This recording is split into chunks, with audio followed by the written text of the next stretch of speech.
خاطر وتتيانا والسلام بكم يا جماعة الخير مساء الخير عليكم مازال فلاوني والسلام عليكم je vais pas vous dire est-ce que vous allez bien, j'espère que vous allez bien parce que franchement c'est l'émission la plus dure que je vais faire.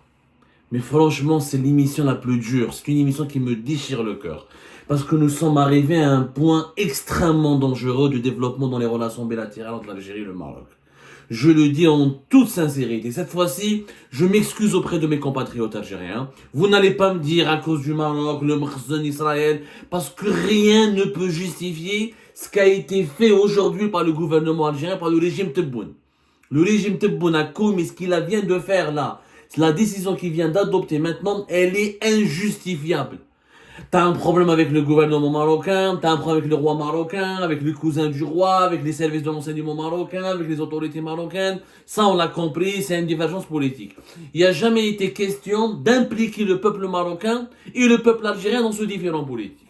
Nous, les peuples, on n'a pas de problème.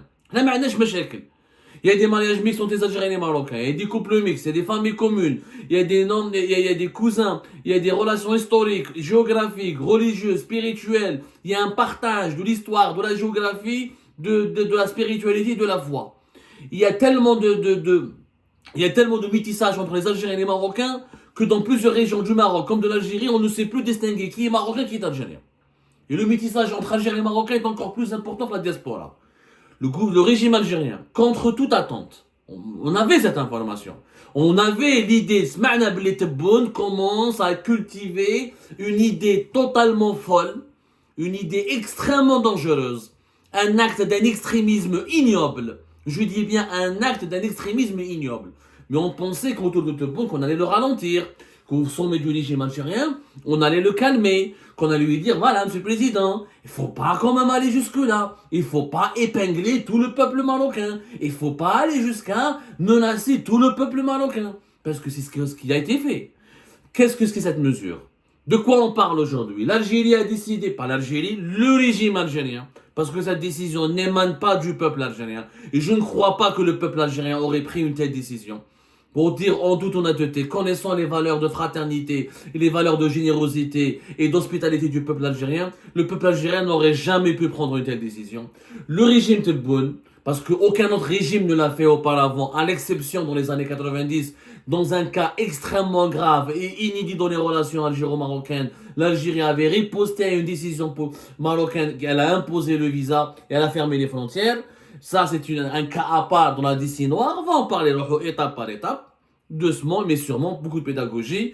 Mais c'est la première fois qu'un régime algérien instaure, sans qu'il y ait de conflit, sans qu'il y ait d'actes de terrorisme, sans qu'il y ait de problèmes de menaces militaires, sans qu'il y ait un problème militaire et sécuritaire. Parce que le problème entre l'Algérie et le Maroc, pour le moment, c'est un problème diplomatique et politique autour du Sahara occidental. C'est tout. Il n'y a pas de problème sur le tracé frontalier, il n'y a pas de revendication marocaine sur une région du territoire algérien, il n'y a pas de revendication algérienne sur une région, là, sur un territoire marocain.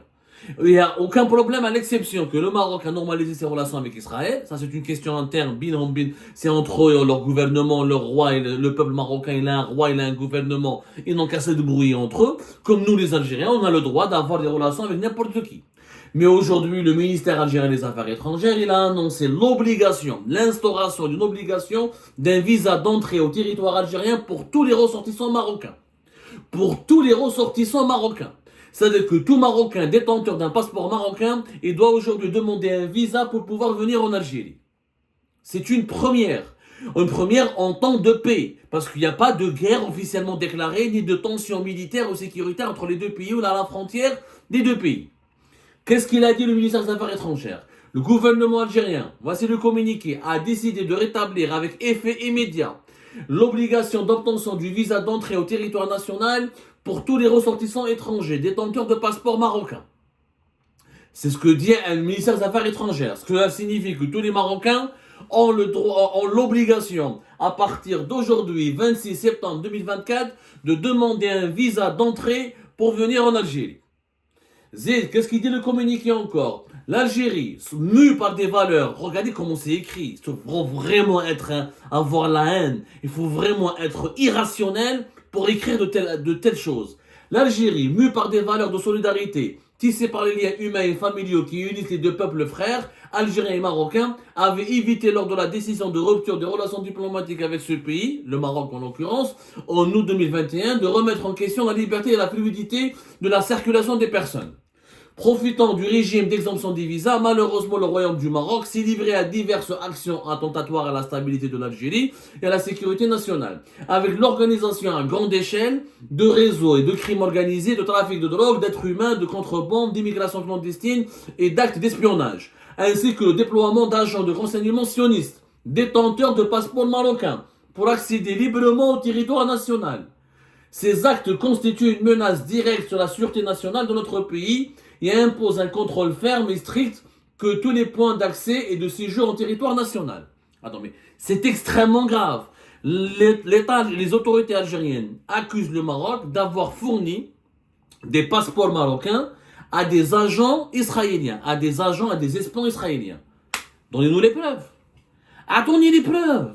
Est-ce que vous avez arrêté un agent du Mossad qui a un passeport marocain en Algérie? Montrez-nous les preuves.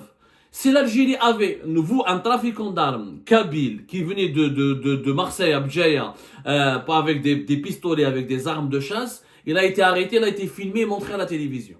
Les autorités algériennes, je le dis, je le précise, et je pense qu'il y a de quoi saisir le Conseil de sécurité de l'ONU, parce que c'est une accusation extrêmement grave.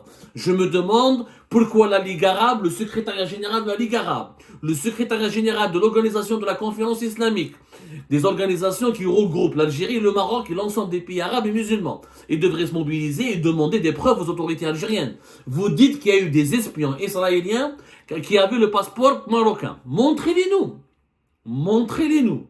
Pour les autres arguments, là, les autorités algériennes justifient l'instauration d'un visa par les pratiques de l'immigration clandestine, par les trafics de drogue, trafic d'êtres humains. Attendez, mais il y a des migrants maliens qui passent par l'Algérie. Est-ce qu'il faut maintenant, parce qu'il y a des migrants clandestins maliens qui rentrent en Algérie pour aller vers l'Europe ou pour rester en Algérie, est-ce que l'Algérie doit maintenant imposer les visas aux Maliens? La même chose pour le Niger. Nous n'avons pas de visa. Je crois qu'avec le Niger, nous avons un visa. Je ne sais pas. Mais avec le Mali, nous n'avons pas de visa. Ça, j'en suis sûr. Il y a aussi il y a des contrebandiers tunisiens. Il y a des Tunisiens qui font de la contrebande avec l'Algérie, trafic des sons. Allez voir à Tbessa. Allez voir à Bir al-Ater. Allez voir à Soukaras. Allez voir du côté de Tarf. Surtout à Tbessa. Allez voir le Ouedsouf. Entre la Libye et la Tunisie, surtout avec la Tunisie, il y a un grand trafic de contrebande. Il y a aussi des migrants qui passent aussi par la Tunisie pour aller vers de l'Algérie, pour aller vers l'Espagne. Est-ce qu'il faut pour autant imposer le visa aux Tunisiens? Est-ce qu'il faut pour autant imposer le visa aux Libyens? Durant les frontières de l'Algérie avec le Niger et le Mali, comme avec la Tunisie, la Libye, il y a autant de fléaux de contrebande, de trafic d'êtres humains, de trafic de migrants clandestins, voire des trafics d'armes et de trafic de drogue. Il faut arrêter de mentir. Les frontières algéro-marocaines sont militarisées. C'est les frontières les plus surveillées du pays. On a construit même des tranchées. Même des tranchées. Allez voir la frontière algéro-marocaine du côté de Saïdia et du côté de Porsi. Vous allez voir du côté de Porsi, Mjetlemsen, Saïdia du côté du Maroc, que la frontière, le grillage se prolonge en pleine mer. Donc, c'est la frontière la plus surveillée. Les trafics sont beaucoup plus considérables. Et je défie les douanes algériennes de nous publier les chiffres des saisies et des arrestations de brigands, de contrebandiers. Et vous allez remarquer que le trafic d'êtres humains, de drogue, d'armes et de migrants clandestins est beaucoup plus important entre la frontière algéro-tunisienne qu'avec la frontière algéro-marocaine. Et la majorité des migrants clandestins ne viennent pas du Maroc, ils viennent du Mali et du Niger. Donc, Wushendero, les arguments les arguments du régime algérien ne tiennent pas debout. Il ne tient pas debout. Je le dis et je le redis, il ne tient pas debout. Il y a des arguments à cause du trafic, etc. Le seul argument qui peut être valable, c'est l'arrestation. Comment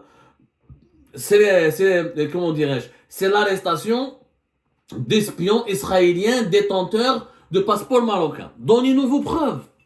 Kharjouhum à la télévision. Attendez les noms. Vous avez arrêté des espions israéliens qui sont détenteurs de passeports marocains. Moi, je mettrai ma vie en jeu, jamais Masarat. Parce que le gouvernement, le régime algérien avait arrêté des espions israéliens porteurs de passeports marocains, il les aurait affichés à la télé, il les aurait affichés devant le monde entier. Donc, arrêtons maintenant de mentir. Il n'y a pas l'instauration, donc c'est une restriction, la limitation, la fin, je dis bien, nous assistons aujourd'hui le 26 septembre 2024, c'est un jour tristement historique, c'est définitivement la fin de l'Union pour le Maghreb. C'est définitivement la fin d'un grand principe qui a fait l'Union pour le Maghreb. C'est la liberté de circulation entre les pays. Il y a plus de trafic. Tout ce qui a été, toutes les arguments, les actes de sabotage, les actes de crime, les réseaux de crime organisé, trafic de drogue, d'êtres humains. Les Maliens n'ont pas besoin de visa pour entrer en Algérie. Et nous avons des problèmes politiques avec le gouvernement actuel de transition du Mali. La majorité des migrants clandestins ne viennent pas du Maroc, ce sont des Africains subsahariens. Ils viennent beaucoup du Mali et du Niger. Est-ce qu'on a instauré le visa avec le Mali? Non. Donc, on a visé les Marocains parce qu'il y a un problème politique avec eux. C'est simple. C'est une décision purement politique qui n'a aucune justification sécuritaire. Qu'on nous sorte les chiffres, il y a combien de Marocains qui sont impliqués dans des affaires criminelles en Algérie? Et combien de Maliens, combien de Tunisiens, combien de Nigériens, combien de Libyens, etc. Qu'on nous sorte les chiffres, combien de drogues et d'armes et de marchandises de contrebande et de cigarettes ou d'objets prohibés sont saisis à la frontière algéro-tunisienne ou algéro-libyenne par rapport à la frontière algéro-marocaine. Et vous allez voir que les données parleront d'elles-mêmes. La frontière algéro-marocaine, elle est morte, quasiment morte, elle est militarisée, des tranchées. C'est des deux pays qui se regardent en état de guerre. Il n'y a plus de relations bilatérales, il n'y a plus de rapport, il n'y a qu'une guerre médiatique et diplomatique. Donc, et la frontière, elle est militarisée. Les contrebandiers ont été réduits significativement entre la frontière de l'Algérie et le Maroc et les gens de Tlemcen et de Marnia, de Oujda, de Berkane, de Touhan, comment on appelle, toutes les régions, les villes frontalières entre l'Algérie et le Maroc peuvent en témoigner des conséquences de cette militarisation des frontières algéro-marocaines. Ce qui est complètement, les arguments du régime algérien sont fallacieux. Ensuite, le communiqué du ministère des Affaires étrangères, il dit que le Royaume du Maroc est tenu pour seul responsable de l'actuel processus de dégradation des relations bilatérales par ses agissements aussi dans l'Algérie. Attends, mon ami, c'est toi qui décides d'instaurer le visa. C'est pas le Maroc qui a instauré le visa contre les Algériens. Les Algériens ont toujours au Maroc avec son visa. Je n'ai pas vu un témoignage d'un Algérien qui est parti au Maroc, qui n'a pas été bien accueilli, qui a été refoulé de l'aéroport, ou là qui a été maltraité à l'aéroport, ou là qui a été rejeté à l'aéroport, ou là on lui a dit ne rentre pas. Les Algériens circulent le plus librement au monde au Maroc. C'est des décisions purement algériennes. La rupture des relations diplomatiques est une annonce unilatérale algérienne. Le Maroc n'a pas souhaité cette rupture des relations diplomatiques. Vous allez me dire qu'il l'a provoqué. Provoqué comment? Vous parlez d'actes hostiles. Mis à part la normalisation avec Israël, quels sont les autres actes hostiles à l'Algérie? Attendez la liste. Et ça, l'acte hostile, c'est qui? C'est l'État marocain. Ok, t'as un problème avec l'État marocain. Ok. Je ne veux pas de diplomates marocains chez moi. Je ne veux pas des officiels marocains chez moi. En septembre 2021, on a fermé le ciel algérien aux avions marocains. Ok, mais le peuple où est-ce? Il y a des travailleurs marocains en Algérie, dans la maçonnerie, dans l'agriculture, dans l'artisanat. Il y a des familles algéro-marocaines, INS. Il y a des Marocains d'origine algérienne. Il y a des Algériens d'origine marocaine. Comment ils vont faire ces gens-là? On va briser des familles. Début des années 80, il y avait 200 000 Marocains en Algérie. Contre 50 000 Algériens au Maroc. Et c'est des chiffres qui n'ont jamais été officiellement assumés et reconnus. Jusqu'à aujourd'hui, à l'étranger, comme sur le territoire national, il y a énormément de familles algéro-marocaines. Les Marocains de base ont fait quoi contre nous? أنا حبيت نفهم يا مسيو تبون وعلاش عندك هذيك لا ماروكوفوبيا؟ علاه راك جايبها عقابهم؟ علاه تكره لي ماروكان؟ فهمنا برك. واش داروا لك صحه؟ Le roi tu l'aimes pas, je peux comprendre. Le premier ministre tu l'aimes pas, je peux comprendre. Les généraux marocains tu les aimes pas, je peux comprendre. Mais le peuple واش دار؟ Les artistes marocains ont fait quoi? Les sportifs marocains ont fait quoi? Les journalistes marocains ont fait quoi? Les citoyens lambda, les maçons marocains ont fait quoi? Les agriculteurs marocains ont fait quoi? Les ingénieurs marocains ont fait quoi? Les étudiants marocains ont fait quoi? Ça n'a pas de sens. C'est un acte d'un extrémisme dégueulasse. Je suis désolé, on ne peut pas être objectif. Aujourd'hui, je le dis, toutes les Algériens et les Algériens qui ne condamnent pas cet appel, cette décision haineuse et qui divise le Maghreb et qui aggrave les tensions entre les pays, c'est un pas davantage envers la guerre. Ça veut dire que tu veux absolument nous imposer, nous les Algériens et les Algériens, une perception du Maroc comme si le Maroc est notre ennemi. Il faut absolument qu'on l'accepte. إذا حكمتوا des espions israéliens, détenteurs de passeport marocains, خلونا نشوفوهم. جيبوا غامني لي على تلفزيون نشوفوهم هاتوا برهانكم اشتكي كاين des organismes internationaux dénoncent mais parler avec des mots qui n'ont aucun sens, c'est des mensonges tout ça. Une information qui n'est pas étayée par une preuve est un mensonge. Cette base vaut pour le journalisme comme elle vaut encore plus en politique, notamment dans les relations bilatérales entre les États. Aujourd'hui, la contrebande avec la Tunisie halal, le trafic d'êtres humains avec le Mali et la Tunisie et la Libye halal, le trafic de tous les produits prohibés avec la Libye, la Tunisie, le Niger et le Mali halal, mais avec le Maroc non. C'est haram donc on leur impose le visa. Ça se fait pas. C'est une décision qui stigmatise le peuple marocain. C'est une stigmatisation du Marocain simple, lambda, qui lui n'a rien fait contre l'État algérien, contre l'Algérie. Je parle du peuple marocain, parce que le visa, ça va toucher qui? Ça va toucher le peuple marocain. Ça va toucher les Marocains qui doivent aller voir en Algérie voir leur famille. Ça va toucher les Marocains qui sont mariés à des Algériens. Ça va toucher aux enfants qui sont issus aux enfants marocains qui n'ont pas la nationalité algérienne, mais qui ont des cousins, qui ont des amis, qui ont des malabaliches, des cousins fraternels, et les Marocains qui sont mariés avec des Algériens. Comme une femme marocaine مزوجة مع un Algérien.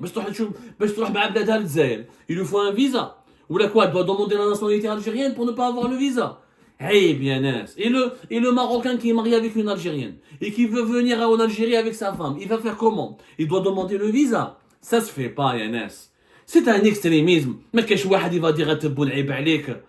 كم راكم كاع رجال غير لي جينيرو 3 4 يطول ما كاش فيكم واحد يوقف معاه يقول له يا ودي monsieur Tebboune c'est pas comme ça. On a rabaissé l'Algérie. Où sont les valeurs de l'Algérie? L'Algérie dans tous ses problèmes avec les États. Nous n'avons jamais sanctionné les peuples.